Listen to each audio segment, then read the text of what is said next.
Seja bem-vindo, seja bem-vinda à disciplina de História Contemporânea do século XX ao século XXI. Eu sou o professor Fábio Luiz da Silva e nós vamos hoje tratar do período posterior à Segunda Guerra Mundial. Então vamos lá no slide, por favor. Então olha lá, vamos tratar da Guerra Fria e das lutas anticoloniais. Esse é o tema aí da nossa aula. Então vamos, nosso primeiro conceito aqui, que é a contextualização. Qual é o contexto no qual nós vamos trabalhar? Então vocês podem observar nesta imagem uma menina, né, uma jovem, praticamente uma menina guerrilheira Vietcong, ou seja, do Vietnã do Norte, durante a Guerra do Vietnã. Tá? Então, o contexto do nosso tema é justamente a Guerra Fria, né? A Guerra Fria, o conflito entre Estados Unidos e União Soviética, um conflito que não aconteceu de fato, né? Nunca tropas americanas e tropas soviéticas se enfrentaram realmente no campo de batalha. Por isso, Guerra Fria, que é uma guerra muito mais de ameaça, de corrida armamentista, de corrida espacial, uma disputa ideológica, uma disputa de poder no mundo, mas que não se efetivou na prática. Não aconteceu guerra entre americanos e soviéticos. Por outro lado, diversos conflitos, revoluções, golpes de Estado aconteceram nesta época e foram influenciadas pela Guerra Fria. Então nós podemos citar a Guerra do Vietnã, como no caso dessa imagem, a Guerra da Coreia, Revolução Cubana, Revolução Chinesa, crise dos mísseis de 1962 e uma infinidade de outros eventos históricos. Eles têm como pano de fundo a Guerra Fria, que foi uma época de paranoia nuclear, que o grande problema da disputa entre soviéticos e norte-americanos, entre União Soviética e Estados Unidos, é justamente a possibilidade de destruição completa do mundo, não é? A destruição mútua inevitável. Destruição mútua inevitável. Por quê? Ora, se americanos e soviéticos realmente se enfrentassem de forma nuclear, jogando mísseis, bombas nucleares uns nos outros, o mundo inteiro ia sobrar, não ia sobreviver. Todos iam morrer, todo mundo ia morrer, tá? Conta-se, né? Havia uma lenda urbana que só as baratas sobreviveriam a uma guerra nuclear.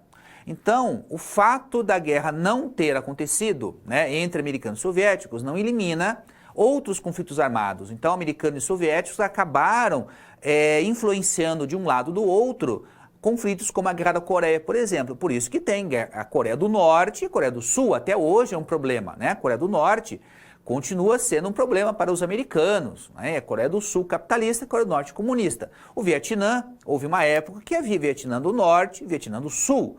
Então essas divisões do mundo, né, ocorreram nesse período justamente por conta da Guerra Fria. Ao mesmo tempo, esse é um período que, em virtude da hegemonia americana, né, no lado ocidental, e da hegemonia soviética no lado oriental, nós vamos ter a descolonização da África e da Ásia. Então, as colônias, as antigas colônias europeias, conquistam a sua independência. Por que isso vai acontecer? Ora, as potências europeias, ao final da Primeira e ao final da Segunda Guerra Mundial, perdem o seu poder. O grande vitorioso dessas duas guerras mundiais foram os Estados Unidos, né? Agora que a hegemonia cultural, hegemonia política, hegemonia econômica.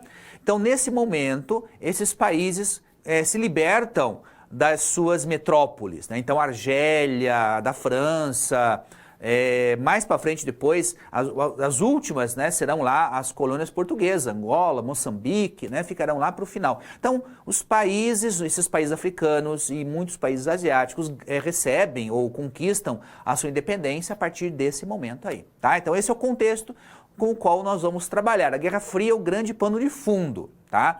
Então, se não entender a Guerra Fria, você não consegue entender, por exemplo, os outros conflitos que aconteceram nesta época, inclusive transformações culturais, econômicas e sociais desse período, tá bom? Então vamos lá no slide para a nossa continuação do que nós estamos vendo aqui, tá bom? Então olha só, nós vamos ter aqui o nosso primeiro conceito, que é justamente o nascimento do mundo bipolar.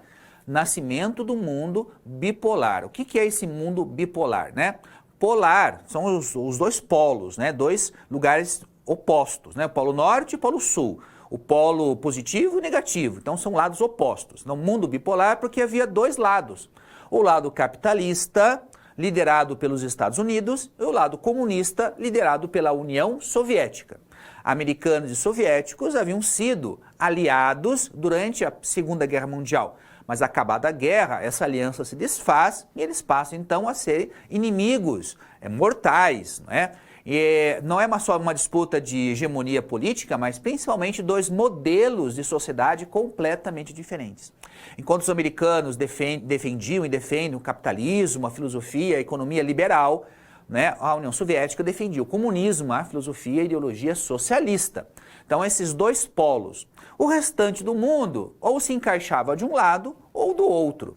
Havia muita pouca possibilidade não havia muita chance de um país, uma nação ou uma pessoa, uma instituição optar por um terceiro caminho, né? Ou era uma coisa ou era outra. Então vamos lá no slide. Veja só. Aqui nós temos o mundo bipolar, como nós havíamos explicado, né? Então capitalismo, Estados Unidos, comunismo, União Soviética, União das Repúblicas Socialistas Soviéticas, tá? Então, por conta disso, nós vamos ter aqui a corrida armamentista, ou seja, tanto Estados Unidos quanto a União Soviética disputavam quem tinha mais armas, quem tinha o maior exército, tinha mais mísseis nucleares, tinha mais aviões bombardeiros, quem tinha mais caças mais rápidos. Então havia uma corrida armamentista, uma disputa entre as duas superpotências, Estados Unidos e União Soviética.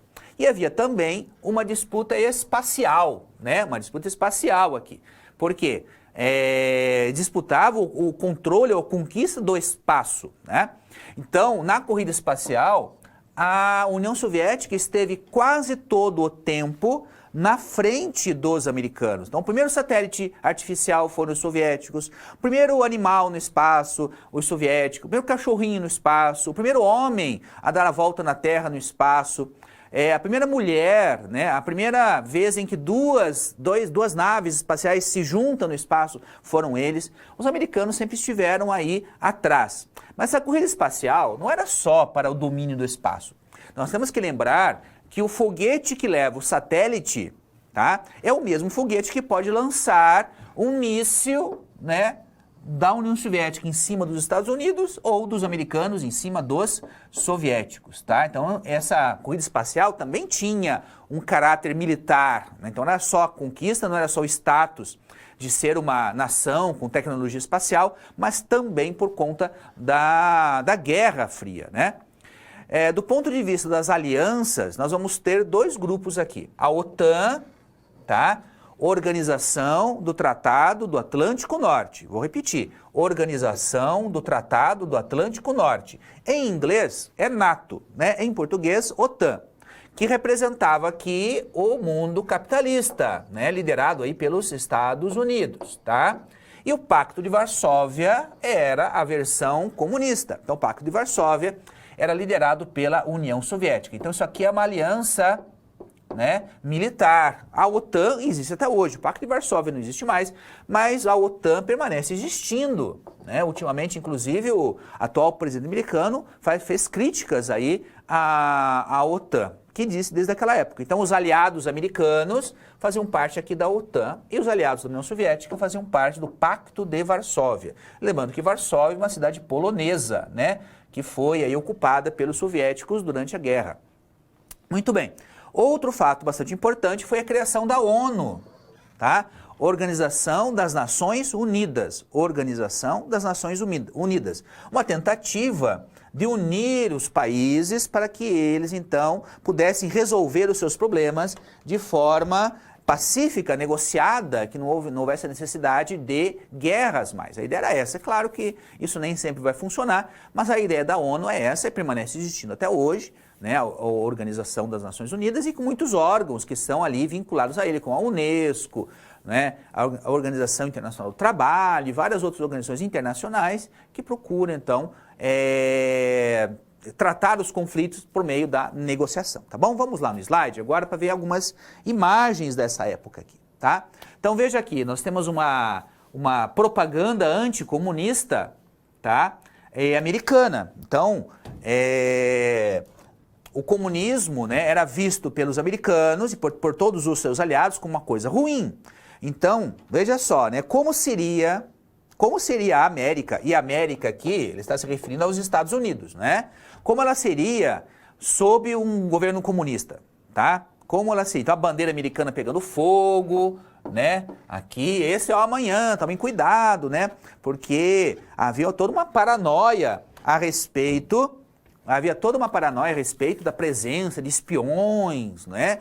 Houve uma época nos Estados Unidos, durante a Guerra Fria, que políticos, artistas foram acusados de serem comunistas. O próprio Charlie Chaplin, que todo mundo conhece lá, daqueles filmes do cinema mudo, né? Ele teve que ir embora dos Estados Unidos acusado de ser comunista, né? Então houve uma paranoia. Então era para tomar cuidado, havia muita propaganda, publicação, porque as pessoas ficassem atentos, o seu vizinho, né? O coleguinha do seu filho pode ser o comunista. Então havia todo um perigo. Do outro lado, também havia, com certeza, né? É que nós temos muito mais acesso, evidentemente, às publicações norte-americanas, porque o Brasil estava alinhado aos Estados Unidos e não à União Soviética, né? Então nós recebíamos muito mais a propaganda americana. Mas havia também do outro lado, do lado soviético, propaganda que demonizava o capitalismo. Então, americanos demonizavam os comunistas e os comunistas demonizavam os capitalistas. A propaganda funcionava para os dois lados, tá? Vamos lá no próximo slide. Então, a próxima imagem, aqui o Sputnik que nós vimos, né? Olha só, o Sputnik é o primeiro satélite artificial, né? Uma obra da engenharia humana que dá para dar volta na Terra, tá certo?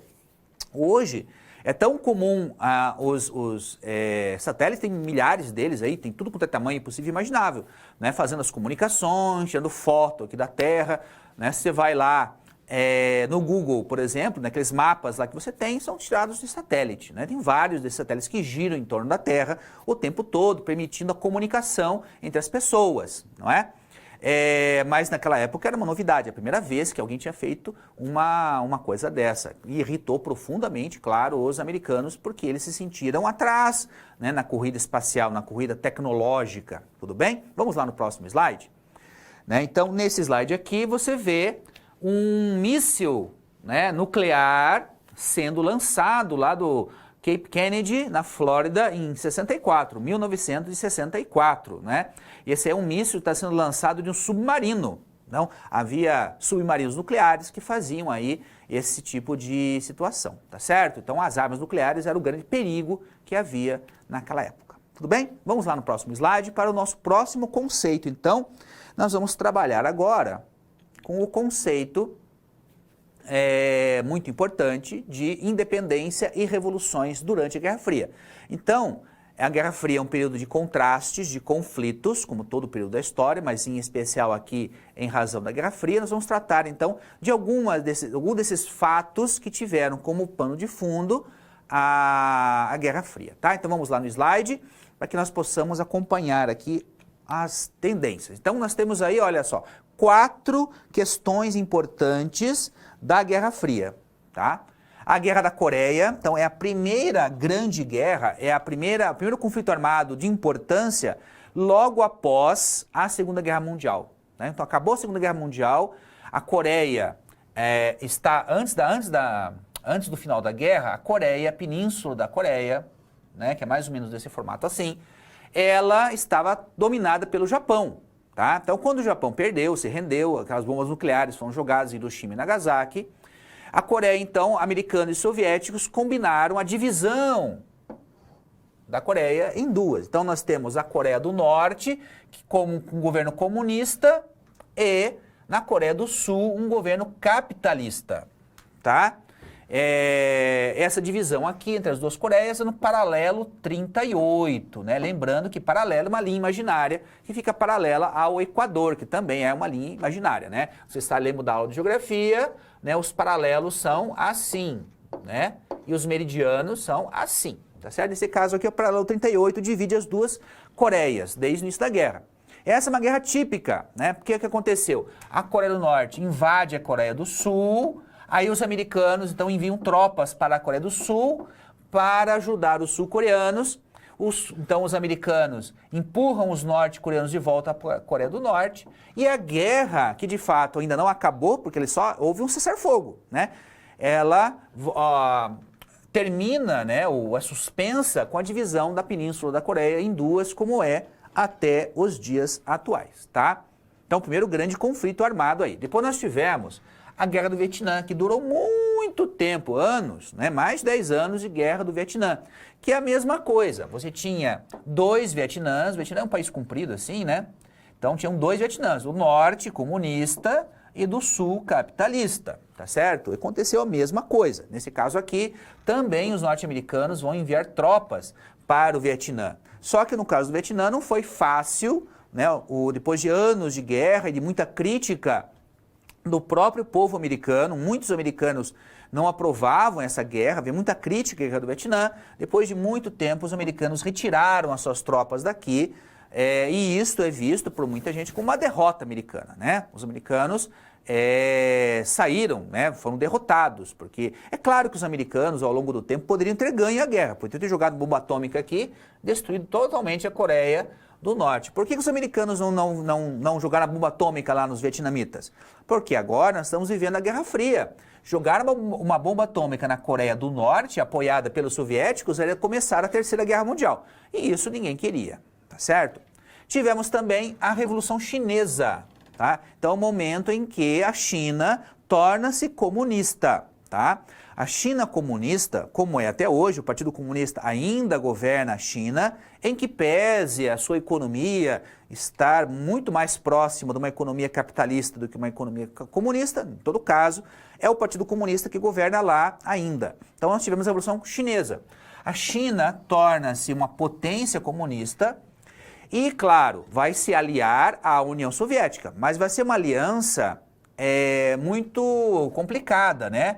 Então, a União Soviética, evidentemente, apoia a China, mas os chineses, eles vão disputar o poder com os soviéticos dentro do grupo dos comunistas. Então, dentro do grupo dos países comunistas, a China vai disputar poder com a União Soviética, tá?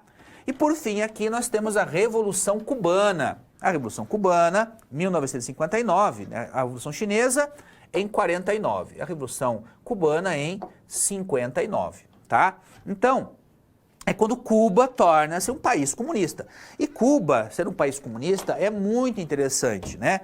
Porque Cuba fica muito próxima aos Estados Unidos. É uma ilha, se você procurar no mapa, ali na América Central, naquelas ilhas do Caribe, tem uma ilha compridinha ali, bem próxima à Flórida, onde fica Cuba, que é 150 quilômetros, 150 quilômetros de distância entre Cuba e Estados Unidos. E esse paísinho pequenininho tornou-se comunista bem nas barbas dos Estados Unidos, tá? Então, a existência de um país comunista tão próximo aos americanos preocupou muito os americanos, né?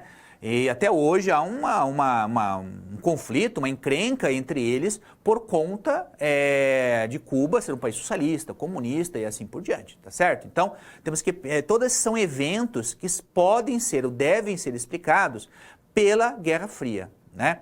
Tá no pano de fundo disso é a própria Guerra Fria. Vamos lá no slide, por favor, para a gente ver agora as imagens que nós temos aqui, tá?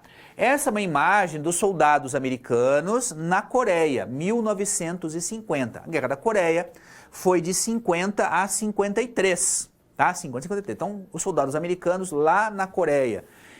Os soldados americanos que estão aqui, eles ainda estavam no Japão, né? Quando aconteceu a Guerra da Coreia, os americanos rapidamente mobilizaram suas tropas, porque as tropas ainda estavam ocupando o Japão, tá? Nesse período aí, após a Segunda Guerra Mundial, tá? Vamos ver a próxima imagem. Aqui nós temos, de um lado, o Mao Tse-tung, né? Ou Mao Zedong, como se fala hoje, né? Hoje se pode ler Mao Tse-tung, que é o mais tradicional, ou Mao Zedong, tá? Que é uma forma de escrever o nome dele na nossa língua mais contemporânea, mais moderna. E aqui o Stalin. Então tá aqui o Stalin, né, o governante, o ditador, né, lá da União Soviética, e o Mao aqui, o ditador, governante da China, tá? Então os dois aqui, eles estão reunidos, né, e mostram aí essa aliança né, dos países comunistas, mas como eu falei para vocês, é uma aliança tensa, né? É uma aliança tensa entre os dois aqui. Eles estão do mesmo lado, são comunistas, mas estão tensos em relação a isso, tá? Vamos ao próximo slide. Mais uma imagem. Esse aqui é o Fidel Castro, né, que liderou lá, um dos líderes, né, junto com o Che Guevara e outros, liderou a Revolução em Cuba, tomando o poder. Aqui é o Fidel Castro em Washington, em 59, logo após a Revolução, né? A princípio, o Fidel Castro não ia implantar um regime comunista lá, né? Se você estudar a história da Revolução Cubana, você vai ver que os americanos marcaram bobeira mesmo aqui, né? Permitindo um vácuo que foi aproveitado pelos soviéticos, né? Deram poder à União Soviética de controlar Cuba. Durante toda a Guerra Fria, Cuba esteve ali sob a proteção da União Soviética. Tudo bem? Então vamos lá no próximo slide, para que a gente possa trabalhar o nosso próximo conceito, tá certo? Então, até agora, nós podemos ver, olha só, independência e revoluções durante a Guerra Fria. Independências e revoluções durante a Guerra Fria. Então, além da Guerra da Coreia, Guerra do Vietnã, Revolução Cubana e Revolução Chinesa, nós temos as independências, né? Várias independências, vários conflitos em relação a isso. Por exemplo, o conflito do Canal de Suez. O Canal de Suez é um canal, é uma valeta, né? Um canal que liga o Mar Vermelho, tá, ao Mar Mediterrâneo, bem no Egito, tá? E aquilo ali era controlado pelos ingleses. Os ingleses controlavam esse canal. Então permitia que navios que estavam no Oceano Índico pudessem chegar ao Mediterrâneo e, portanto, à Europa, sem precisar contornar a África ou dar a volta na Terra, tá certo? Então esse canal permitia isso. Ora, ele era controlado pelos ingleses. Aí os egípcios não queriam, eles queriam que eles controlassem. Afinal de contas, o Canal de Suez fica no Egito, né? Não tem razão. No pensamento egípcio não havia razão para que um canal que fica no seu território seja controlado por uma potência europeia, por um outro país. Houve ali um conflito, uma discussão, houve entre egípcios, israelenses, norte-americanos, soviéticos, e no fim das contas os ingleses tiveram que baixar a bola, né, porque os americanos criticaram a ação, né, militar inglesa nesta região aí. Tá? Então vamos lá no slide. Vamos ver aqui quais são os subitens que nós temos aqui, tá? Então nós temos aqui a independência da África e da Ásia, né? Então, lá no século XIX, nós tivemos a independência da América. Então, a independência do Brasil, 1822, né? Vários países da América Latina tornaram-se independentes no século XIX. No caso dos americanos, no século XVIII ainda. Nos Estados Unidos foi em 1776, século XVIII. E agora, né, depois da Segunda Guerra Mundial, é a vez, então, dos países africanos e dos países asiáticos, tá? O que não foi fácil. Esses países tiveram que conquistar a sua independência. É o caso, por exemplo, é o caso do Vietnã, né? Veja só, o Vietnã, antes da Segunda Guerra Mundial, né, o Vietnã era uma colônia da França, tá? Aí, durante a Segunda Guerra Mundial, o Vietnã foi dominado pelos japoneses. Quando acabou a Segunda Guerra Mundial, os japoneses se retiraram do Vietnã, os franceses resolveram retomar o Vietnã, né? Voltar a dominar o Vietnã, porque, afinal de contas, era uma colônia francesa, tá certo? Só que os vietnamitas não queriam mais ser colônias, então vão lutar contra os franceses. Os franceses serão derrotados e o Vietnã ganha, então, a sua independência. E independência formal, evidentemente, porque depois disso, né, ela vai ser dividida, o Vietnã vai ser dividido em dois, né, o norte e o sul, né, o norte de influência comunista e o sul de influência capitalista. Então, várias independências acontecem aqui. Os franceses, além de perder o Vietnã, perdem outras colônias, como a Argélia, por exemplo. A Argélia, se nós fizermos aqui o mapa, né, o mapa da África, tá? O mapinha aqui da África, tudo bem? A Argélia é um país que fica aqui no norte da África, colônia, né, dos franceses, e também vão conquistar a sua independência nesse período aí, tá? Muito bem.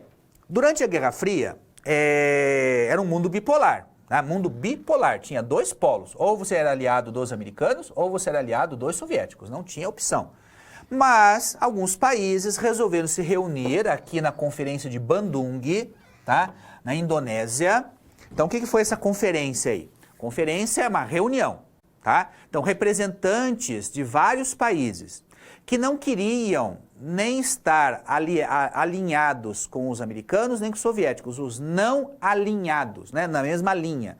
Não queriam ser alinhados com a União Soviética nem com os Estados Unidos. Então eles queriam uma terceira opção, não ser alinhados com nenhuma das duas opções, tá certo? Então eles se reuniram lá e aí surgiu a expressão terceiro mundo. Então, terceiro mundo, a princípio, a expressão terceiro mundo não significava país pobre.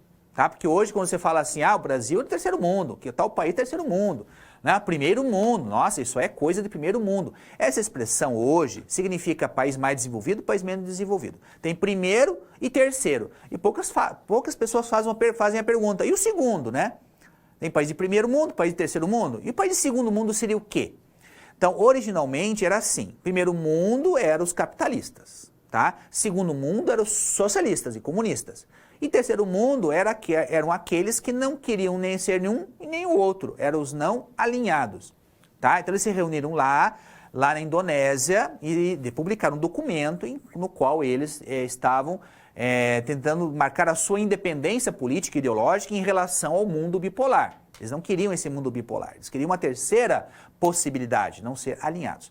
Mas como esses países eram, né, invariavelmente pobres, então, a expressão terceiro mundo passou a designar ao longo do tempo, mudou o significado para país pobre, né? Em vez de ser de país que não queria se alinhar com americanos e soviéticos. Tudo bem?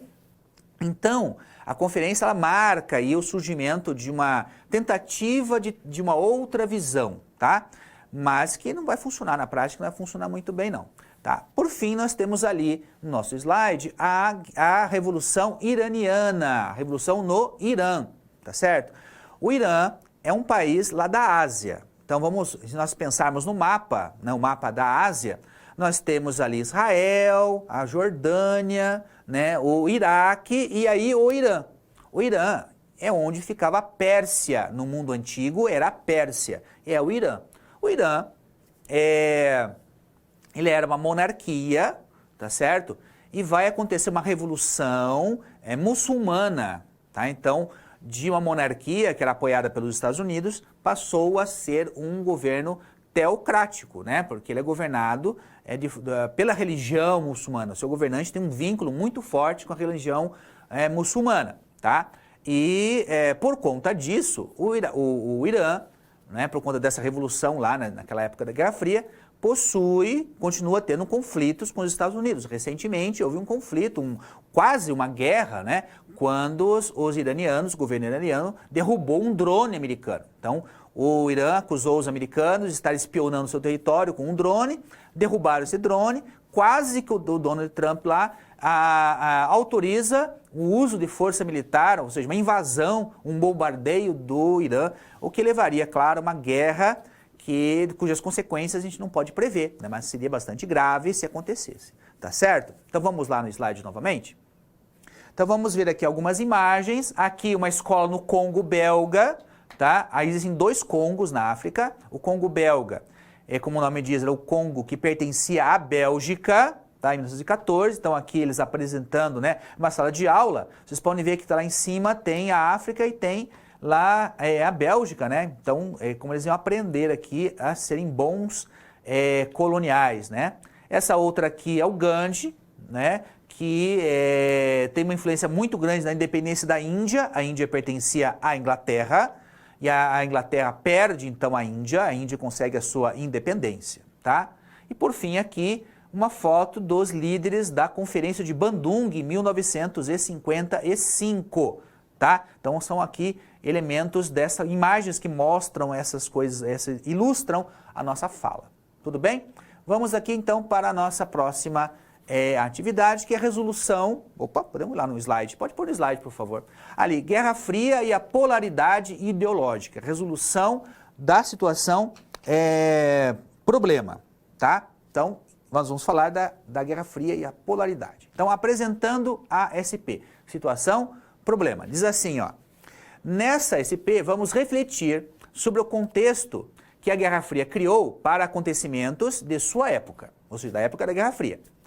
A polaridade ideológica, os dois polos, né, capitalismo versus socialismo, dificultava uma análise mais profunda dos conflitos. Porque esses conflitos nunca são muito simples, assim como a gente pode imaginar. Então, existia polaridade, mas a relação internacional entre os países é muito mais complexa do que só dois lados, tá? E sim muitos interesses em jogo nessas questões, não é uma coisa muito simples, não. Então, vamos lá na problematização da SP. Sabemos que, durante a Guerra Fria, a polaridade capitalismo versus comunismo era marcante e dificilmente alguém, instituição ou nação conseguia defender outra possibilidade, tá? Então, vamos pensar sobre a seguinte questão. O movimento pelos direitos civis nos Estados Unidos deve ser reprimido como ameaça comunista em território americano, tá? Então, vamos explicar isso aqui. O que é esse movimento pelos direitos civis nos Estados Unidos? Vamos lembrar que nos Estados Unidos havia leis que dividiam a população em brancos e negros. Então, havia escola para branco, escola para negro, calçada para branco, calçada para negro, bebedouro de água para branco, bebedouro de água para negro, né? Loja para branco, loja para negro. E não era só uma questão de preconceito cultural, era lei. Lei. Um estabelecimento para brancos não deveria, não era proibido receber um negro e vice-versa, tá? O Elvis Presley, por exemplo, famoso cantor de rock, né? Uma das primeiras apresentações públicas dele foi numa casa noturna para negros. Ele estava agindo contra a lei, ele podia ser preso. Um branco cantando numa casa de espetáculo para negros era contra a lei, tá? Então, na década de 50 e 60, começam a acontecer movimentos pelos direitos civis. Então, os negros se movimentam, negros norte-americanos, pelos seus direitos, para serem iguais aos brancos, acabar com essa separação. Mas para muitos norte-americanos, esse movimento negro, pelos direitos que eles achavam que tinham, era uma questão, era comunista, né? Porque tudo que era contra o governo, contra qualquer crítica ao governo capitalista, logo já era chamado de comunista. Então vamos lá no slide para continuar a nossa situação problema. Tá? Então como é que a gente pode resolver isso? Em uma época de polaridade ideológica e política, qualquer movimento social que contestasse a tradição era visto no Ocidente como sendo comunista, tá certo? Então mesmo que não fosse, e provavelmente os líderes negros não eram comunistas, eram tão capitalistas quanto os brancos norte-americanos, né? Mas eles estavam mexendo com a tradição. Fazia muitos anos que havia essa divisão social muito marcada. Então ser contra uma tradição dessa era logo vista como sendo comunista, tá? Então essa atividade de solução do problema, ela foi colocada aí justamente para nos alertar contra essas simplificações bipolares, né? Dividir o mundo entre eu e eles, nós e os outros, como se o mundo fosse assim simples, né? O mundo não é assim simples, né? É muito mais complexo. Então, é evidente que nós não podemos considerar o movimento pelos direitos civis nos Estados Unidos, na década de 50 e 60, como um movimento comunista. Não tem nenhuma relação entre eles, muito pelo contrário, né?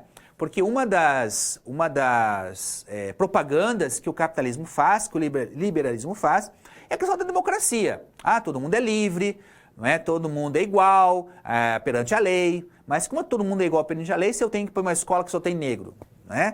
Eu não posso frequentar aquela outra escola porque ela é melhor, mas ela só pode ter brancos, né? Então, quando a Suprema Corte Americana, é o órgão máximo lá, determinou que a segregação nas escolas era proibido, isso foi um choque para a população, né? Para os brancos, evidentemente, tá? Que não queriam que os negros estudassem nas mesmas escolas, tá certo? Então, nessa situação problema, nós podemos concluir que não, a gente não pode considerar o movimento por direitos civis como um movimento comunista dentro dos Estados Unidos, tá? Não havia ligação direta entre uma coisa e outra, mas pelo momento bipolar, pelo momento dicotômico daquele tempo lá, qualquer movimento que contestasse a ordem ou a tradição era já considerado comunista, assim como lá na União Soviética, do lado soviético, era a mesma coisa. Qualquer tentativa de criticar o governo comunista já era chamado de capitalista, tá certo? E aconteceu também eventos lá semelhantes aos eventos que aconteceram também aqui no Ocidente, tá bom? Então vamos lá no slide para a nossa próxima atividade, tá? A nossa questão é sobre o terceiro mundo. Essa é uma questão da interação, né? Então, é uma questão do ENAD. ENAD é o Exame Nacional do Ensino Superior, os alunos fazem ao final do curso, tá? Muitos alunos fazem, inclusive os alunos de História. Então, vamos ler a questão do ENAD. Diz assim: no seu nascedouro, ou seja, no início, a palavra descolonização já vem carregada de ideologia, parecendo definir um destino histórico dos povos colonizados. Então, no caso aqui, nós estamos falando especialmente da África e da Ásia. Então, a África e a Ásia muito foram colonizadas durante o século XIX, o processo de imperialismo e colonização do século XIX, né? Então, os países industriais como a França, como a Inglaterra, e mais tarde a Alemanha, desejavam ter colônias, né? Então, a África e a Ásia foram dominadas, foram conquistadas por esses países, tá? Muito bem. Depois de ter colonizado, o europeu descoloniza, estando, pois, implícita a vontade do país colonizador de abrir mão de pretensos direitos adquiridos em determinado momento. Então, veja só, o autor desse texto está criticando a expressão descolonização, que muitas vezes é encontrada nos livros didáticos, na descolonização da África e da Ásia. Porque a palavra descolonização dá a impressão que a iniciativa partiu dos colonizadores, né, da metrópole, da Inglaterra ou da França. Fica parecendo que foi a França que quis soltar, libertar aquele país, né? Então, a generalização do termo implica, de certa forma, uma interpretação eurocêntrica da história, né? Eurocêntrica, a Europa no centro da história. Então, é uma crítica a essa expressão quando aconteceu a independência dos países, né, da África e da Ásia, lá na segunda metade, principalmente na segunda metade do século XX. Ou seja, a noção de que só a Europa possui uma história, ou uma história importante, e é capaz, então, de elaborá-la. Então, os outros países não teriam história, né? Os outros não têm história, nem passado a ser contado, nem futuro a ser elaborado. Então, uma crítica aqui da Maria Linhares, tá certo? Muito bem. Agora a questão. O enunciado diz assim: nas décadas de 50 e 60, as reivindicações das ex-colônias africanas e asiáticas, como a Argélia, por exemplo, que era colônia francesa, ou Vietnã, colônia francesa na Ásia, resultaram em alterações na dinâmica bipolar do sistema internacional da Guerra Fria. Então vamos relembrar que a Guerra Fria dividiu o mundo em duas partes, né, um mundo capitalista e um mundo socialista, e a independência desses países, né, da África e da Ásia, vai mexer com essa dinâmica bipolar, porque ao tornar-se dependentes, alguns países vão aderir ao sistema comunista, outros ao capitalista e outros a outras possibilidades, tá? Muito bem. Então, por meio do movimento de países não alinhados, MPNA, os países do terceiro mundo buscaram reescrever a sua história e elaborar projetos próprios para o futuro. Então, esse movimento aqui defendia um não alinhamento automático nem aos comunistas nem aos capitalistas, mas um futuro próprio, tá? A respeito da descolonização do mundo afroasiático e da formação do terceiro mundo, constata-se que, tá? Constata-se que. Então vamos ler a primeira alternativa aqui. A, o não alinhamento implicou a recusa a qualquer forma de cooperação com algumas das superpotências? Será que isso é verdade, né? Não, veja só, não é isso que está dizendo ali. Não é que eles não vão cooperar, eles não vão se alinhar automaticamente a um projeto comunista ou a outro projeto capitalista, tá? Alternativa B. O discurso terceiro-mundista, a ideia da existência do terceiro mundo, esboçado na Conferência de Bandung, lá em 1955, consolidou-se no movimento nos países não alinhados, denunciando o subdesenvolvimento como fruto da dominação imperialista.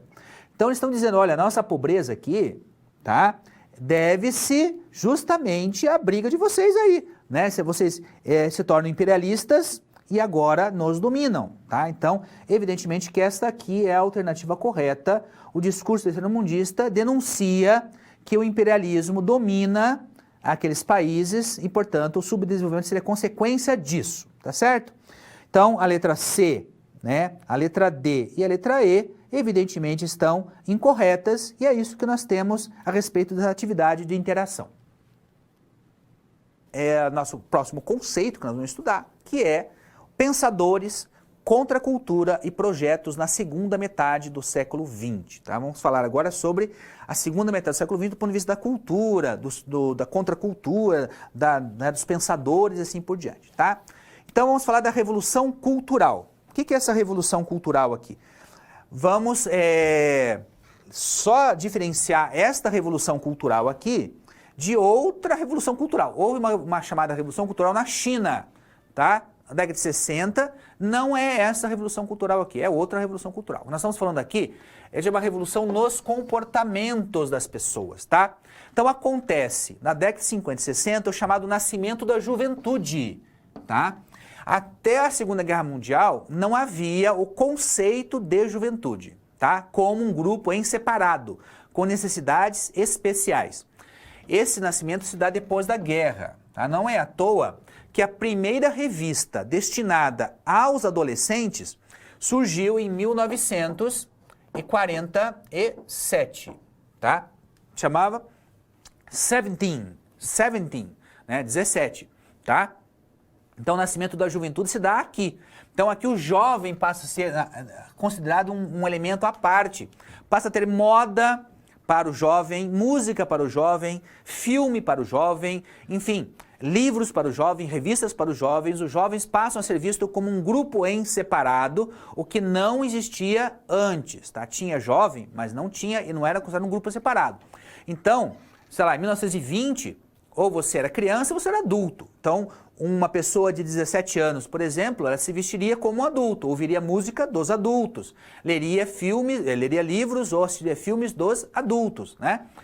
Não havia nada próprio para a juventude. Mas agora não. Então, após a Segunda Guerra Mundial, acontece o nascimento da juventude, o que muda muito, porque ser jovem passa a ser o objetivo das pessoas, tá? Não é à toa que o número de cosméticos, de cirurgias plásticas, né, tudo isso vai crescer a partir dali, que todos querem ser jovens, né? Ser jovem passa a ser o objetivo da vida das pessoas, tá? Então, o nascimento da juventude vai ser importante. Por exemplo, vai marcar aí o nascimento do rock and roll, né? O rock and roll, que é um tipo de música gestada, né? Ela vai ser sendo criada aí no começo do século XX, né? Vai ser, enfim, colocada em prática, né? A partir da década de 50, então pós Segunda Guerra Mundial. E o rock é uma música que é criada para o jovem, né? Ela surge para dar conta desse novo grupo social que é o jovem, tá? Ao mesmo tempo, nós vamos ter nesse período aqui da Revolução Cultural também a Era de Ouro, tá? Era de Ouro. Então, é Guerra Fria, Revolução Cultural e Era de Ouro, tá? Porque é a época de crescimento econômico, uma época de grande crescimento econômico. Então, quando acabou a Segunda Guerra Mundial, muitos economistas achavam que o mundo ia passar por um longo período de crise econômica. Afinal de contas, muitas sociedades haviam sido destruídas, né, durante a guerra. Então, era preciso você passar um período de crise e até sarar essa crise toda. Mas, na verdade, isso não vai acontecer, né? A recuperação econômica vai ser muito mais rápida do que se imagina, e o período das décadas 50 e 60 são períodos de crescimento econômico muito grande no mundo inteiro, inclusive no Brasil. Se nós pensarmos aí na construção de Brasília, a vinda das montadoras de automóveis para o Brasil, elas são frutos dessa época, desse crescimento econômico. Havia dinheiro suficiente para desenvolver várias regiões do mundo, inclusive o Brasil, né? Então, a Europa é reconstruída pelo Plano Marshall, então há uma economia crescendo. E esse crescimento econômico ajudou na constituição da juventude, porque agora nós temos jovens que vão ficar mais tempo na escola do que os seus pais, do que os seus avós, portanto precisam ser sustentados mais tempo, eles vão entrar mais tarde no mercado de trabalho. E esses mesmos jovens que não vão trabalhar, vão consumir o rock and roll, o jeans, né, a moto, o filme do Elvis Presley, tá? A vitrolinha, o disco de vinil. Então, tudo isso vai ser consumido por esse jovem. Por que eles podem, então, fazer tudo isso? Por que eles podem comprar tudo isso? Porque seus pais têm dinheiro, né? Houve um crescimento econômico, esse é um período de crescimento econômico. Se você lembra, você pode procurar até na internet, os carros dessa época eram carros imensos, gigantescos, né? Porque a gasolina era muito barata, tá certo? Então havia fartura disso. Claro que não era para todo mundo, mas de maneira geral houve um crescimento econômico. Vamos voltar naquele slide lá? Então olha só, mudanças na estrutura familiar. Outra coisa que vai mudar aqui são as famílias, né? O tamanho da família vai diminuir. Primeiro porque se urbaniza, né? Cidades cada vez maiores, apartamentos e casas cada vez menores. Tá? Então as famílias tinham que ser menores. Não era mais possível, morando numa cidade grande como Nova York, por exemplo, ou Berlim, ou Paris, ou Londres, uma pessoa ter 10 filhos, 15 filhos, 13 filhos, que era o comum, né? No início do século XX era muito comum ter muitos filhos. Então essa quantidade de filhos foi diminuindo, em parte por conta da urbanização, né? Exigiu famílias menores. Por outro lado, uma invenção científica muito importante foi a pílula anticoncepcional. Pílula anticoncepcional, tá? Então, na década de 60, a pílula foi inventada e a partir dali, as pessoas, especialmente as mulheres, podiam evitar filhos, né? Com muito mais segurança do que antes. Tá? Então, antes dependia da tabelinha, dependia dos preservativos, agora não, agora se tinha a pílula anticoncepcional, podia agora planejar, né, se ia ter filhos, quando ter filhos. Então, as pessoas passaram a ter filhos mais velhas, casarem mais velhas e terem filhos mais velhos e menos filhos. E agora podiam evitá-los com a pílula anticoncepcional, tá? Então, isso aqui vai mudar a estrutura familiar, né? Então, famílias, o tipo de família, aquela família grande, né, que morava todo mundo, avô, avó, os tios, os sobrinhos, os netos, todo mundo junto, vai desaparecendo aos poucos. Claro que isso não se dá ao mesmo tempo em todos os lugares do mundo, né? Há países que isso vai ser mais rápido, países que isso vai ser menos rápido, mas vai existir. Ao mesmo tempo dessa revolução cultural, nós vamos ter a chamada cultura de massas, aquela cultura de massa que tem o seu início lá no início do século XX, agora chega com a televisão, né? A televisão, apesar de ter sido inventada na década de 30, ela só se torna popular depois da Segunda Guerra Mundial. O cinema e a música, rock and roll, do qual nós já falamos. Então tudo isso aqui é cultura de massa, cultura para ser consumida pelas massas. Então vamos na próxima imagem, tá? Olha só aqui os Beatles, em 63, que faz parte desse movimento de renovação musical, né? Famosíssimos Beatles, até hoje, né? Todo mundo conhece os Beatles, mesmo que não goste, mas ouviu falar, conhece, sabe quem são e assim por diante, né? Uma outra imagem aqui, nós temos um Ford de 64, né? Então aquele carro imenso, né, do qual nós havíamos falado aqui, ó, um bebedor de gasolina, porque a gasolina era muito barata nessa época aqui, então os carros eram muito grandes, né? E aqui, jovens, né, são os jovens rebeldes da década de 60, né, os jovens que se rebelavam contra os mais velhos, contra a estrutura e assim por diante. Aqui nesse exemplo, então jovens londrinos de 1966, né, aí na imagem, para nós vermos. Então, com isso nós podemos ir para o nosso próximo conceito aqui, tá? Que é pensadores, contracultura e projetos na segunda parte do século XX, com a arte, os hippies e 68, tá bom? Então aqui nós temos a pop art, né, que é um tipo de arte, né, que procura utilizar o próprio consumo, né? Então, aquele famoso quadro, por exemplo, das latas de sopa, né, faz parte desse tipo aqui. Então, ele usa o que tinha de moderno, que ele quer romper com o romantismo, o impressionismo, aquela arte anterior e passa a utilizar os próprios elementos da cultura de massa para representar a sua arte. Então, muda bastante a questão da arte aqui. Também nessa época dos hippies, os famosos hippies, né? Que era um movimento social, digamos assim, formado por esses jovens, né?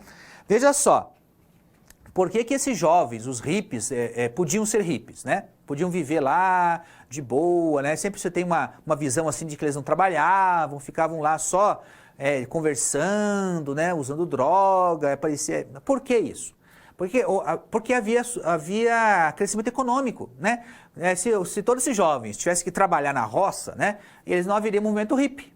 tá certo? Então o movimento hippie faz parte desse crescimento econômico. Eles tinham tempo e tinham quem o sustentasse, porque alguém tinha que sustentar essas pessoas, né? O movimento hippie tinha que ter essa sustentação econômica. Só num país, então, numa sociedade que havia fartura, que um movimento como esse podia existir. Então, um movimento contra as guerras, né? Contra a guerra do Vietnã, por exemplo, a paz e amor, né? Havia muitos desses ditados do paz e amor, contra a cultura, contra a cultura hegemônica, contra o capitalismo, contra a guerra, contra a dominação, contra a exploração, mas os hippies nunca chegaram a escrever ou a criar uma proposta teórica, né? Uma proposta ideológica, uma proposta filosófica alternativa, substancial àquilo que eles tinham, né? Eles eram muito contra, né? Mas não tinham nenhuma proposta sólida para apresentar para o lugar disso, né? Então, foi um movimento muito importante nesse período ali. E o último item naquele nosso slide ali é 1968, tá? 68 foi um ano, ó, tá lá no quadro de novo, foi um ano que revolucionou o mundo, muitas coisas aconteceram nesse ano aqui, ele é marcante, tá? Marcante. Aqui no Brasil houve passeatas contra o regime militar, houve problemas na Tchecoslováquia, houve movimentos grevistas na França, no México. O mundo estava agitado. 68 foi o ano da agitação política no mundo inteiro. Tá? No mundo inteiro houve muitas agitações contra o comunismo, contra o capitalismo, contra os governos, né? Estudantes, operários, trabalhadores. Então foi um ano muito agitado. Houve muitas agitações políticas, né? E existem muitos livros só sobre esse ano. Tá? Então há muitos livros, você pode procurar depois na internet para você ver, existem muitos livros que se dedicam apenas a estudar o ano de 68. É um ano muito importante, realmente, porque ele marca ali um auge de alguma coisa que estava acontecendo naquele momento. Vamos lá para o slide?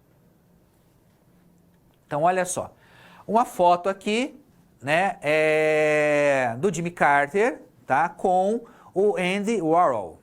Né, Andy Warhol, né, é um nome difícil de falar, em 77, né, que é um dos mais destacados exemplos da pop art, né, então a pop art tem a ver com isso aí, né, então tá ali, o Jimmy Carter depois vai ser presidente americano, né, e aqui nós temos o próximo, né, que é muito típico, né, do movimento hippie, oferecer flores aos soldados, vão ver muitas fotos, né, de as flores, né, em vez de armas, as flores, né, faça amor, não faça guerra. Então, nesse caso aqui, uma manifestação e uma mulher oferecendo uma flor, então, para o policial, né, para o soldado que está ali.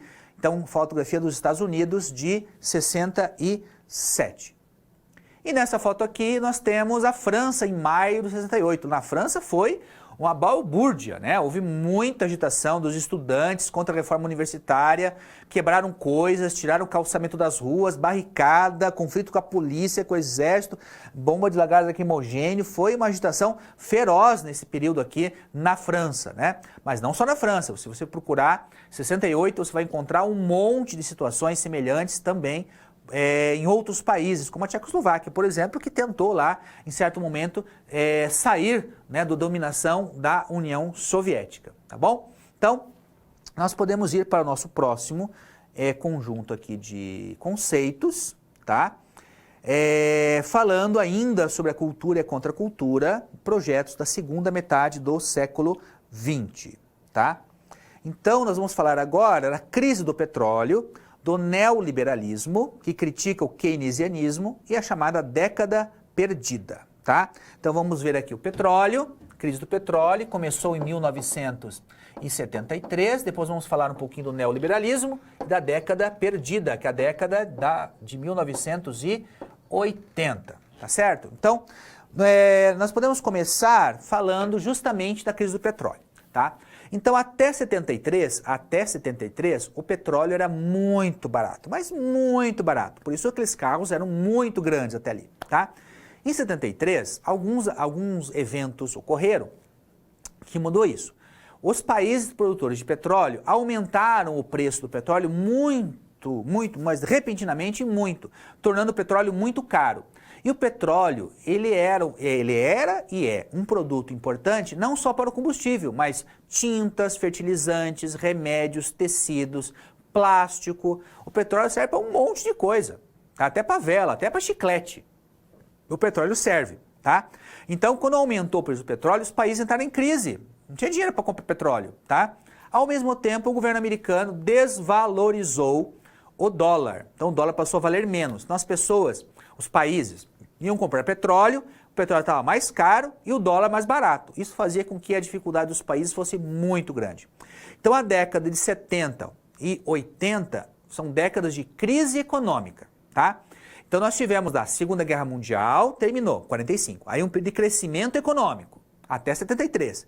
73, aí é uma crise econômica, tá? Então, década de 70, década de 80, década de crise econômica. Quem viveu nesta época, como o professor Fábio, por exemplo, lembra bem como é que era a crise econômica dessa época, que atingiu praticamente o mundo inteiro, inclusive os países comunistas, né? Como a União Soviética e etc, etc. Tá bom? Então, um período da crise do petróleo. Vamos lá no slide? Então, o que acontece? Com a crise do petróleo, ocorre uma mudança na hegemonia econômica. Tá? Desde a crise de 29, desde depois da crise de 29, a teoria econômica que estava dominando, que era hegemônica, era a teoria criada pelo John Maynard Keynes. John Maynard Keynes, tá? Então, há uma crítica ao keynesianismo aqui, tá? Então, os economistas liberais, que eram contra as ideias do Keynes, tá? Vão propor soluções liberais. E essas soluções agora serão chamadas de neoliberais, tá? Por quê? Porque liberais são aqueles até essa época. Então, século XIX, liberais. Não tem neoliberalismo no século XIX. Neoliberalismo é na década de 70 e 80, tá bom? Então, os liberais vão criticar os keynesianismos. Liberais, tá? Liberais e keynesianos são capitalistas. As duas são teorias capitalistas, tá? Mas tem propostas diferentes para a crise econômica. Então, quem vai ter hegemonia agora? Serão os neoliberais. Os neoliberais vão ganhar a hegemonia no lugar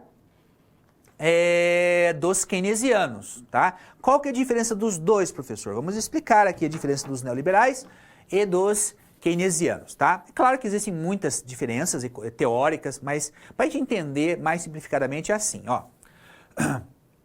Quando um país está em crise econômica, como é que o país sai da crise? Para os liberais e para os neoliberais, quanto menos o Estado intervir, mais rápido o país sai da crise. Não tem que fazer nada. O Estado não tem que fazer nada. As crises são naturais, elas são cíclicas, e se você deixar, a crise vai passar sozinha e o país será fortalecido. Os keynesianos acham que isso não vai dar certo. Tá? Os keynesianos dizem o seguinte: para tirar um país capitalista da crise, o Estado tem que intervir gerando demanda, né? Então, vamos imaginar aqui. Se eu sou um governante neoliberal e meu país está em crise, o que eu vou fazer? Nada. Vou deixar a crise passar sozinha, o mercado se ajeita sozinho. Ponto. Se eu sou um governante que gosto da teoria keynesiana, o que eu vou fazer com o meu país em crise? Então, o meu governo vai estimular o consumo, tá? Então, eu posso criar, por exemplo, empregos públicos, né? Foi o que o governo americano fez lá na década de 30 para sair da crise de 29. O governo americano fez obras públicas, fez estradas, pontes hidrelétricas, escolas. Então, isso o governo pagava para essas pessoas, né? Nessas construções públicas. As pessoas, então, recebiam um salário, começavam a comprar coisas. E aí as empresas começavam a vender, começava então a ter mais emprego, e é um círculo virtuoso, né? Mais emprego, mais renda, mais consumo, mais emprego, e assim sucessivamente. Então, para os keynesianos, o Estado tem que dar o pontapé inicial para tirar o país da crise, tá? Então, qualquer medida econômica que um país tome, que um governo tome, para incentivar o consumo, é uma prática keynesiana, tá? Porque os keynesianos acham que a crise sai pelo estímulo ao consumo. Vai ser o consumo que vai levar o país a crescer economicamente, tá bom? Então essa é basicamente a diferença. Então na década de 70 e 80, o que vai estar em moda, o que vai ser hegemônico, vai ser o neoliberalismo, tá? Neoliberalismo. Vamos lá no slide novamente, por favor? Pois bem, como nessa época não houve crescimento econômico, tá? Nós chamamos então de década perdida. década perdida do ponto de vista econômico apenas, tá? Porque do ponto de vista de outras coisas, é claro que não foi década perdida. Houve muitas coisas acontecendo na década de 80, na moda, na arte, no cinema, né? Mas do ponto de vista econômico, realmente foi um problema, né? Houve uma crise econômica, as pessoas passavam muita dificuldade. Para vocês terem uma ideia, a criação dos carros a álcool é dessa época no Brasil, né? O Brasil criou o Proálcool, o programa para fabricação de motores que funcionam com álcool em vez de gasolina, é justamente desta época, né? Porque o petróleo ficou muito caro, não havia dinheiro, né, para comprar petróleo, então o Brasil tentou aí um combustível alternativo, né, para o Brasil não depender tanto do petróleo, porque o Brasil estava em crise, foi um período de crise econômica, década de 80, não só no Brasil, no mundo inteiro, né, mas que teve reflexos também aqui na nossa economia, tá? Então, década perdida é a década de 80. É um conceito, evidentemente, que nem todos vão concordar, mas né, como esse conceito aparece nos livros, aparece aí nas questões dessa época, é importante que te saiba do que ela se refere. Então, falou em década perdida, falou então em década de 1980, tá? No Brasil, né? E eu falo do Brasil justamente para que a gente possa verificar que existe uma ligação entre o que é história geral e história do Brasil, né? Tem sempre que fazer essa ligação. Quando nós trabalhamos com a educação básica, é importante que tenha isso em mente. Então, a história do Brasil, nessa época, é uma história de inflação alta, dívida externa galopante, né? Quem viveu essa época sabe como era difícil, né, sobreviver com aquelas condições econômicas, tá bom? Então, vamos lá para o próximo slide, tá? Então, tá aqui, ó. Combustível, no posto de gasolina, vocês podem ler ali que há o limite de 15 galões que a pessoa podia comprar, né? Havia racionamento de combustível nos Estados Unidos, veja só que interessante, né? Racionamento de combustível, tá? Aqui o Reagan, Ronald Reagan, ele era um ator que tornou-se presidente dos Estados Unidos na década de 80 e é um dos pilares aí do neoliberalismo, né? Uns pilares do governo neoliberal, né? E por fim aqui, para a gente ver, né, um jovem do década de 80. O penteado não nega, né, aquele penteado típico dessa época, né, da década de 80. Para vocês terem uma ideia aí do visual daquela época, tá? Que está na moda, né, ultimamente está na moda também, tá bom? Então vamos lá no próximo slide para continuar a nossa discussão, tá? Então nossa próxima situação problema, nós vamos trabalhar com movimentos sociais, tá? Então, apresentando a situação problema. Então, nessa SP, vamos refletir sobre os movimentos sociais que marcaram as décadas posteriores à Segunda Guerra Mundial. A Guerra Fria é sempre contexto, capaz de iluminar os fatos do período, tá? Então, quais são esses acontecimentos aí? Quais são esses movimentos sociais? Bom, vimos que o movimento feminista das décadas de 60 e 70 esteve relacionado com a emancipação de outros grupos subjugados naquele momento, como as populações africanas, no caso das independências africanas, né, ou da população negra dos Estados Unidos, né, a luta pelos negros, pelos direitos civis nos Estados Unidos, tá? Em que sentido esses movimentos convergem? Em que sentido esses movimentos vão na mesma direção, né? Porque olha só, não é coincidência que você tenha a independência dos países da África e da Ásia, e também a luta pelos direitos civis nos Estados Unidos, ou as manifestações na França, tá? Ou manifestações em outras partes do mundo nessa mesma época, né? E o movimento hippie, e as manifestações contra a Guerra do Vietnã, tudo isso está relacionado a mesmo contexto. Então, como é que nós podemos relacionar isso? Vamos lá no slide? Então, olha só. Resolvendo a SP. O que liga todas essas coisas, né? É a própria Guerra Fria, tá? Mas também a Revolução Cultural dessa época. Então, nós vamos ter aqui, ó, né? Você tem a Guerra Fria, é o contexto geral do que estava ali acontecendo até aquele momento. Então, aquilo que liga esses fenômenos é a própria Guerra Fria, tá? Então, a Guerra Fria é o conflito entre americanos e soviéticos. Então, está aqui a Guerra Fria. Esse circulão aqui. Aqui dentro, então, vão acontecer fatos, guerras, conflitos, revoluções, manifestações, lutas pelos direitos civis e assim por diante. Um monte de coisas aconteceu aqui dentro desse período da Guerra Fria, tá? Que também é um período do crescimento econômico, tá bom? Então, o que está acontecendo nesta época aqui, e que vai explicar tanto a luta pelos direitos civis negros, quanto o feminismo, quanto a independência dos países da África e da Ásia, é justamente uma revolução na cultura das pessoas, tá? Há uma mudança cultural. Isso se deve a muitas coisas, né? Por exemplo, a ampliação da escolaridade. Mais pessoas vão para a escola, né? Isso permitiu que mudasse a mentalidade dessas pessoas, né? Mais jovens estão na escola, porque lembra o nascimento da juventude, né? A época do nascimento da juventude, então eles vão para a escola, tá? Uma época de conflito de gerações, né? Porque a juventude dessa época tinha uma cabeça muito diferente da cabeça dos seus pais ou dos seus avós, né? Era muito diferente uma coisa da outra, tá bom? Se imaginar, por exemplo, que quem tinha lá 16 anos, na década de 60, nasceu depois da guerra. Então, os pais e os avós haviam vivenciado a Primeira Guerra Mundial, né, a crise de 29, a Segunda Guerra Mundial.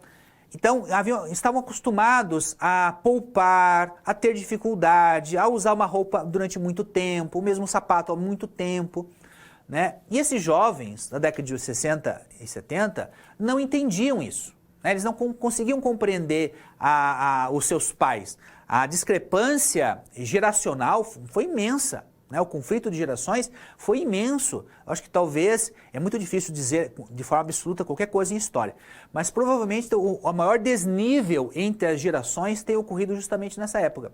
Esses jovens não compreendiam seus pais e seus avós, e esses pais não compreendiam esses jovens, né? Por isso, por exemplo, quando esses adultos, né, os pais e avós, viam esses jovens ouvindo rock and roll, dançando aquela música esquisita, movimentando o seu corpo de forma estranha, né? Como Elvis, por exemplo. Em certo momento, os movimentos do Elvis eram tidos como tão sensuais que foi proibido filmar ele da cintura para baixo, né? Porque ele era imoral, aqueles movimentos que eles faziam, né? Havia, inclusive, associações que combatiam esse tipo de música, né? Vinculando inclusive o rock and roll à comunidade negra, né? Havia panfletos, por exemplo, criticando o rock and roll como sendo música de negro, não brancos, não ouçam as músicas dos negros, né? Então, faz parte desse contexto todo de mudança cultural. Por isso que nesse mundo em que as coisas estão mudando cada vez mais rápido, né, depois da Segunda Guerra Mundial, que movimentos como pelo direito civis se tornam possíveis, né? Por que não antes? Por que os negros não fizeram esse movimento lá na década de 30, na década de 10, na década de 20? Por que na década de 50 e 60? Porque aqui as coisas mudaram, né? As pessoas estão num novo mundo, há um crescimento econômico e há também uma revolução na mente das pessoas, na cultura das pessoas, né? A guerra vai transformar o mundo. O mundo antes da Primeira Guerra Mundial, da Segunda Guerra Mundial é uma coisa, depois delas é outro mundo, né? Então isso vai contribuir para... no caso dos americanos, né, do Martin Luther King, aquele povo todo, e também pela independência dos países da África. Não cabia mais, né, nesse mundo pós-guerra que os europeus mantivessem as suas colônias, que a Argélia fosse da França, né, que o Egito fosse da Inglaterra, que a Índia fosse da Inglaterra, que o Vietnã fosse da França também. Não havia mais espaço para o colonialismo, né, havia espaço para o imperialismo desta forma.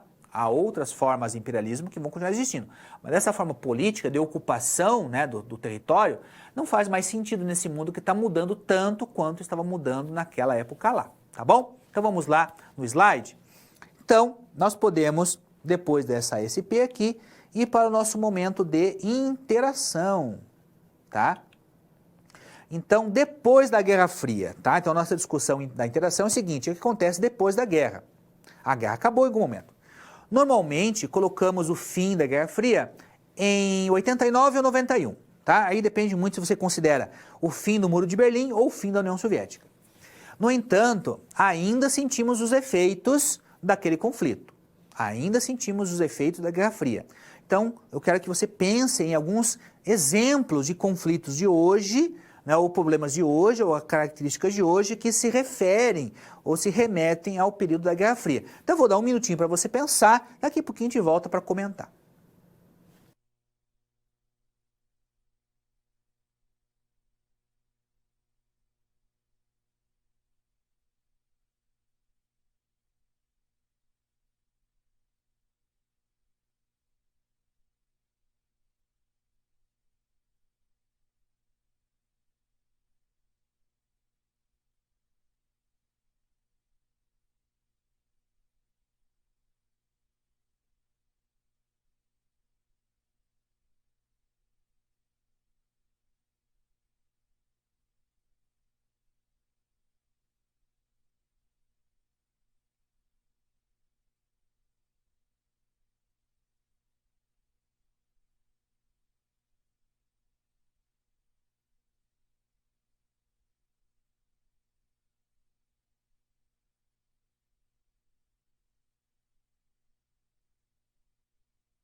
Bom, então, quais são elementos de hoje que ainda se refere ao período da Guerra Fria, tá? Bom, vamos começar com a Coreia do Norte, né? Qualquer um de vocês, se olhar lá nos noticiários, quase todo dia tem alguma notícia de algum conflito, de alguma encrenca entre a Coreia do Norte e os Estados Unidos, né? Essa semana mesmo, os americanos acusaram a China de ajudar a Coreia do Norte, enfim, tá?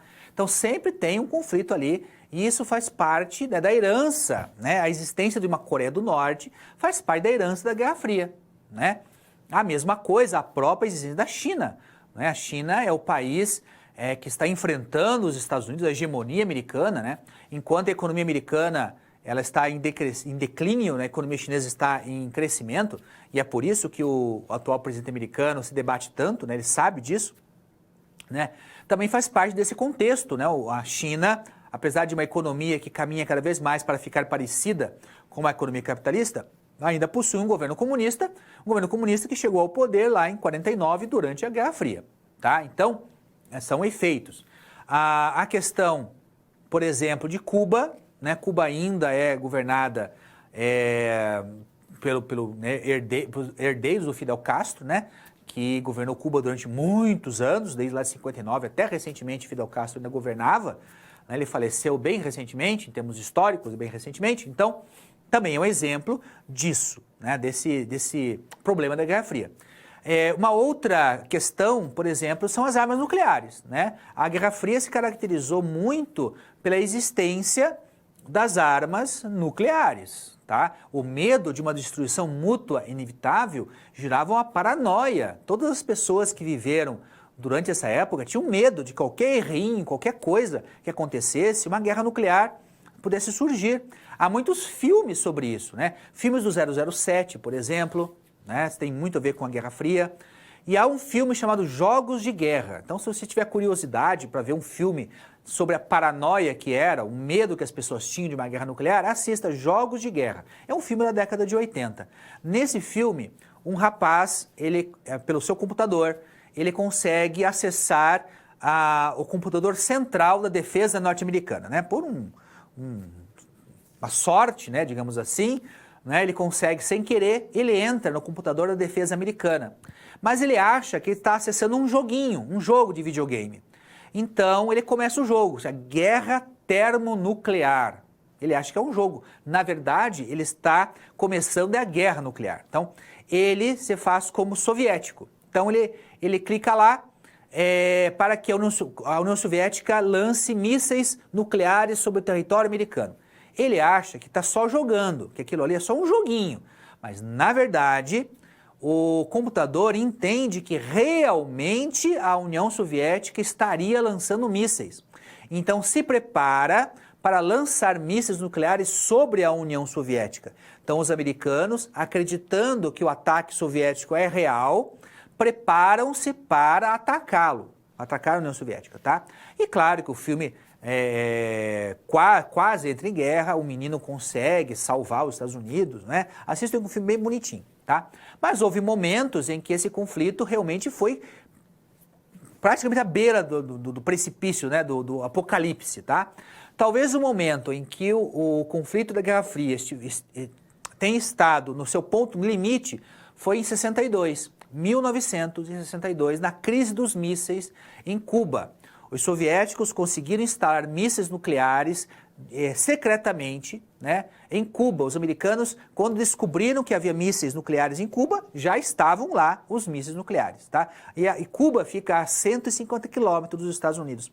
Então, mísseis nucleares soviéticos ali, tão próximo dos americanos, significaria que numa guerra, o território americano podia ser facilmente derrotado, destruído pelas armas nucleares soviéticas. Nesse momento aí, foi um período crucial para a história da humanidade. A história da humanidade toda parou por conta desse perigo que era a guerra nuclear, né? Graças a Deus, tanto o Khrushchev quanto o Kennedy, eles entraram no acordo, a crise acabou, os soviéticos tiraram de lá os mísseis e a paz voltou, né? Senão, nós não estaremos aqui para contar esta história, tá? Então vamos lá no slide.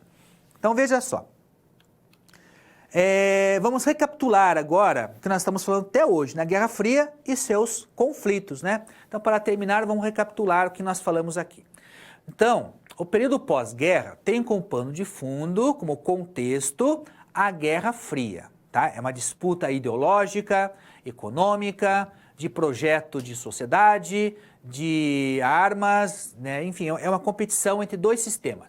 O sistema capitalista, que defende a propriedade privada dos meios de produção, defende a liberdade econômica, enquanto do outro lado está o comunismo, que defende a propriedade estatal dos meios de produção e o planejamento econômico. Então, são dois sistemas econômicos, ideológicos, filosóficos opostos, tá?